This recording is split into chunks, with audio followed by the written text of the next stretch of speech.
अच्छा, आपने देखा होगा लोगों के पास ना आपकी हर बात का जवाब होता है। आपके किसी भी सिचुएशन का आपके ऊपर किसी ना किसी वे में तनकीद करने के पास उनके पास कोई ना कोई अल्फाज जरूर होते हैं। पूरी की पूरी सोसाइटी, आपके रिश्तेदार, आपके दोस्त, आप कोई भी काम शुरू करते हैं, जिंदगी में कुछ भी हासिल करते हैं या कोई भी चीज या खरीदना चाहते हैं, बेचना चाहते हैं, कोई ना कोई उनके पास अल्फाज, मशवरा या कोई ना कोई ऐसा मुआद जरूर होता है कि वो अपनी बात आप तक कन्वे कर सके। मोस्टली मोस्टली ऐसा होता है कि वो नेगेटिव में ज्यादा होता है। क्रिटिसाइज करना, मतलब ये काम ना करो, ये आपके लिए ठीक नहीं है, हालांकि वो भी अपनी लाइफ में कामयाब नहीं होते और उन्होंने भी वो काम किए भी नहीं होते। एग्जाम्पल ले लेते हैं कि अगर आप जिंदगी में कामयाब हो जाते हैं और आपने किसी की नहीं सुनी होती, मतलब शुरू में आप वो आपको क्या करेंगे, आप कोई भी स्टेप लेते हैं अपनी लाइफ में तो वो क्या कहेंगे आपको कि यार ये स्टेप ना लो, काम हो जाएगा, बहुत सारा टाइम वेस्ट होगा, ये ना करो, वो ना करो। लेकिन आप मना नहीं होते और आप अपनी जिंदगी में वो काम जारी रखते हैं और उसमें एट द एंड कामयाब हो जाते हैं। वही लोग जो आपको एक बार वो काम करने शुरू करने से मना कर रहे थे, वही लोग आप लोगों के ऊपर फिक्रेबाजी शुरू कर देंगे, यार बड़ी जल्दी कामयाब हो गए, मुझे तो लगा तुम हार जाओगे, ये कर लोगे, वो लोग कर लोगे। मतलब आपकी करंट सिचुएशन जो इनिशियल स्टेज थी, वहां पे भी उनके पास बातें थी आपको करने के लिए, और जब आप लोग कामयाब हो चुके वहां पे भी थी आपके ऊपर बातें करने के लिए। ऐसा ही है। इसका मतलब हमारी सोसाइटी, हमारे लोग, इर्द गिर्द के जितने भी लोग हैं वो हमें बात करने से तो बाज नहीं आएंगे, कभी भी नहीं आएंगे, और किसी ना किसी वे में हमारे ऊपर तानेबाजी कर ही देंगे। वही कोई भी शख्स अगर जिंदगी में उनके सामने नाकाम हो जाता है, यकीन करें ऐसे ऐसे फिक्रेबाजी करते हैं उसके ऊपर, इतना उसको डीमोटिवेट करते हैं, इतना डिग्रेड करते हैं कि वो मतलब जैसे नाकाम होना हिस्सा है ही नहीं है उसकी जिंदगी का, नाकामी होनी ही नहीं चाहिए जिंदगी में। यार नाकाम जीत, हार जीत, ये दोनों पहलू होते हैं। किसी के पहलू में हार आ जाती है, किसी के जीत में। किसी ने बहुत ज्यादा कोशिश की होती है लेकिन तब भी एट द एंड कोई ना कोई ऐसी गलती या कोई स्टेज ऐसी आ जाती है, कोई मोमेंट ऐसा आ जाता है कि आप हार जाते हैं। इसका ये हरगिज मतलब नहीं है कि कामयाब जो हुआ उसने कोई गलती ही नहीं की। ऐसा भी तो हो सकता है ना कि जो कामयाब हुआ है उसने ज्यादा गलतियां की हो नाकाम होने वाले से, पॉसिबल है।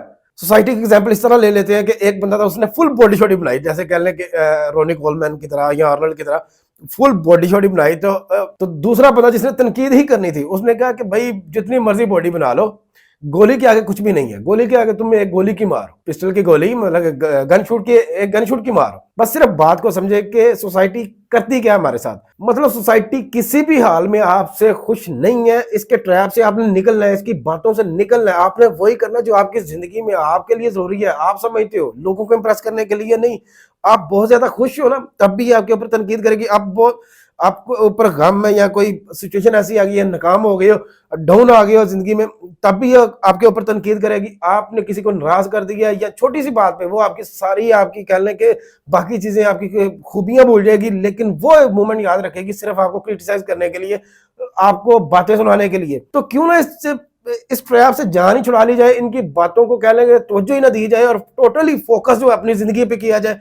सबसे बेस्ट वे भी यही होगा जीने का। लेकिन मसला यह है, हमारे यहाँ नौजवान जितने भी हैं वो सोसाइटी के ट्रैप में फंसे पड़े हैं, इतना फंसे पड़े हैं कि बात बात पे दूसरों को खुश करने के लिए, दूसरों को देखने के लिए, दूसरों जैसा बनने के लिए वैसा कर रहे हैं, और खुद नहीं खुश अपनी जिंदगी में, नहीं कर रहे वो जो करना चाहते थे। सिर्फ क्या मुरव्वत तकल्लुफ इसमें जी रहे हैं, जैसा लोग चाहते हैं उन्हें देखना वैसा बन बन के दिखा रहे हैं, और अपनी जिंदगी ही जीना भूल गए हैं। और जाके कई बुजुर्गों से जाके उनका, आप आपकी जिम्मेदारी है, अगर आपने कुछ सीखना है तो अपने बुजुर्गों जो आपके बूढ़े हो चुके हैं उनसे जिंदगी का तजर्बा लें, जाके पूछे कि उन्होंने क्या गलतियां की। वो यही कहते थे कि कोई इंसान दूसरे इंसान के मुतल्लिक कुछ भी नहीं सोचता, ऐसा सिर्फ इंसान खुद सोचता है कि दूसरे मेरे बारे में ये सोच रहे हैं। किसी को कोई परवाह नहीं होती है एक्चुअल में। अपनी जिंदगी गुजारें, अच्छी गुजारें, जैसी भी गुजारें, आपकी लाइफ में सेटिस्फैक्शन जरूरी है, वो सबसे ज्यादा मैटर करती है।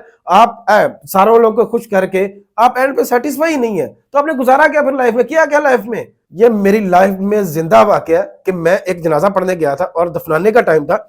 दफनाने के वक्त जो बाउंड्री लगाते हैं ईंटों की, यकीन करें लोग जो इर्द गिर्द के लोग थे वो मैयत को भूल गए, सारा कुछ भूल गए। और उस वक्त जो बाउंड्री वॉल लग रही थी ईंटों की, वो ये बात कर रहे थे कि माशाल्लाह इनकी औलाद ने अव्वल ईंट लगाई है अपने, मतलब अपने रिश्तेदार की कब्र पे। ये हाल है सोसाइटी का। ऐसे लोगों की बातें आप लोग अपने ऊपर ले रहे हो और इन जैसे लोगों के आप बातों की वजह से परेशान हो जिंदगी में, और इन लोगों को इंप्रेस करने के लिए जिंदगी गुजार रहे हो। सपोज अगर आप अपनी जिंदगी में एक अच्छी रूटीन बनाते हैं, सुबह जागने की, जॉगिंग करने की, एक्सरसाइज करने की, क्या करेंगे आपके रिश्तेदार, आपके घर वाले, आपके घर वालों से शुरू हो जाता है। तंज और फिक्रों से हौसला नहीं छोड़ते होते, शोर कहते हैं ना कि खिलाड़ी नहीं तमाशा ही करते हैं। तो इन लोगों की बातों पे ना ध्यान दें, अपनी जिंदगी गुजारें। सेटिस्फैक्शन बहुत ज्यादा जरूरी है लाइफ में।